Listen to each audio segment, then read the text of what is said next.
இன்றைக்கி வந்து நான் மட்டன் குழம்பு தான் பண்ண போகிறேன்.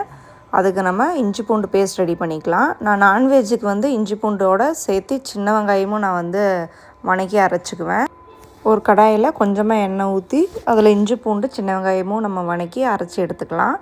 அடுத்து வந்து நம்ம தேங்காயில் கொஞ்சம் பொட்டுக்கடல அதில் கருவேப்பிலை நான் ஆட் பண்ணிக்குவேன். அதோடு சேர்த்து நம்ம அரைச்சோம்னா கொஞ்சம் ஃப்ளேவர் வந்து உங்களுக்கு நல்லாயிருக்கும். அதை வந்து நம்ம ஃபைன் பேஸ்ட்டுக்கு வந்துட்டு நம்ம கொஞ்சம் தண்ணி ஆட் பண்ணி அரைச்சி அதையும் வந்து நம்ம ஓரமாக எடுத்து வச்சுக்கலாம். இதில் வந்து நீங்கள் எக்ஸ்ட்ரா மசாலா ஆட் பண்ணி அரைக்கணுன்ட்டு அப்படின்ட்டு இல்லை. நீங்கள் சின்ன வெங்காயம் இஞ்சி பூண்டோடு நீங்கள் தக்காளியுமே சேர்த்து வணக்கி அதை வந்துட்டு நீங்கள் பேஸ்ட்டாக யூஸ் பண்ணிக்கலாம். இல்லை நீங்கள் தனியாக அரிஞ்சு போட்டு கூட நீங்கள் யூஸ் பண்ணிக்கலாம். நம்ம கடாயில் வந்து கொஞ்சமாக எண்ணெய் ஊற்றி நான் வந்து சோம்பு பட்டை ஆட் பண்ணியிருக்கிறேன். அதோடு நம்ம அரைச்சி வச்ச இஞ்சி பூண்டு அந்த சின்ன வெங்காயம்லாம் நம்ம அரைச்சி வச்சோம்ல அதை வந்து நம்ம ஆட் பண்ணிக்கலாம். நான் கூடவே வந்து 2 தக்காளியுமே அது கூட சேர்த்து நான் ஆட் பண்ணிக்கிட்டேன். நான் வந்து வீடியோ எடுக்க மறந்துட்டேன். நெக்ஸ்ட்டு வந்துட்டு நான் மட்டன் ஆல்ரெடி வந்து 5 விசில் விட்டு வேக வச்சுட்டேன். நீங்களும் அதே மாதிரி மட்டனில் வந்து தனியாக வேக வச்சு எடுத்துக்கோங்க. அப்போ தான் உங்களுக்கு வந்து குழம்புல வந்து ரொம்ப நேரம் வேக வைக்க வேண்டிய அவசியம் இருக்காது. ஒரு 20லேருந்து ஒரு 30 நிமிஷத்துக்குள்ளாரையே நம்ம வந்து ஆஃப் பண்ணுற மாதிரி வச்சுக்கலாம்.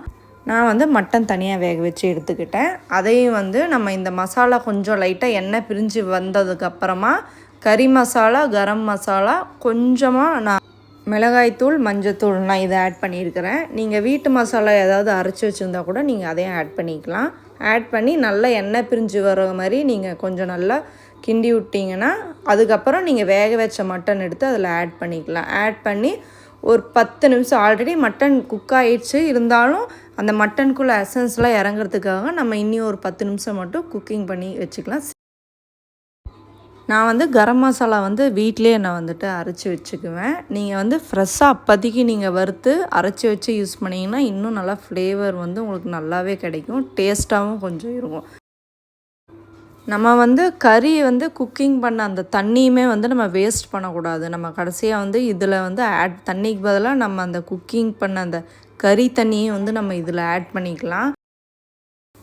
கறி ஆட் பண்ணதுக்கப்புறமா லைட்டாக ஒரு கொதி வந்ததுக்கப்புறமா நீங்கள் வந்துட்டு அரைச்சி வச்ச அந்த தேங்காய், பொட்டுக்கடலை, கருவேப்பிலை பேஸ்ட்டை வந்து நீங்கள் இதோடு சேர்த்து ஆட் பண்ணி கொஞ்சம் அதுலேயே வந்துட்டு நீங்கள் லைட்டாக தண்ணி நார்மல் வாட்ரு வந்துட்டு நீங்கள் ஆட் பண்ணிவிட்டு மற்றதுக்கு வந்துட்டு நீங்கள் வேக வச்ச அந்த கறி தண்ணியை வந்து நீங்கள் ஃபுல்லாக ஆட் பண்ணிக்கலாம். பேஸ்ட் நீங்கள் ஆட் பண்ணதுக்கப்புறமா கொஞ்சமாக நார்மல் வாட்ரு ஆட் பண்ணிக்கோங்க. மற்றதுக்கு வந்துட்டு கறி தண்ணி ஊற்றி நம்ம வந்துட்டு ஒரு 10 நிமிஷம் ஹை ஃப்ளேமில் வச்சு ஒரு கொதி நல்லா வந்ததுக்கப்புறம் ஓரளவுக்கு நார்மலாக நம்ம சிம்மில் வச்சுட்டு ஒரு பிளேட் வச்சு நம்ம க்ளோஸ் பண்ணிட்டோம்னா ஒரு 1/2 hour வரைக்கும் எண்ணெய் தனியாக பிரிஞ்சு வர அளவுக்கு குக் ஆனாவே உங்களுக்கு வந்துட்டு குழம்பு வந்து டேஸ்டியாக ரெடி ஆகிரும். நீங்களும் வீட்டில் ட்ரை பண்ணி பாருங்கள். ட்ரை பண்ணி பார்த்துட்டு டேஸ்ட் எப்படி இருக்குன்ட்டு கமெண்ட்டில் பின் பண்ணுங்கள் மறக்காமல். நம்ம சேனலை சப்ஸ்கிரைப் பண்ணிக்கோங்க. பெல் ஐக்கானும் கிளிக் பண்ணிக்கோங்க. தேங்க்யூ.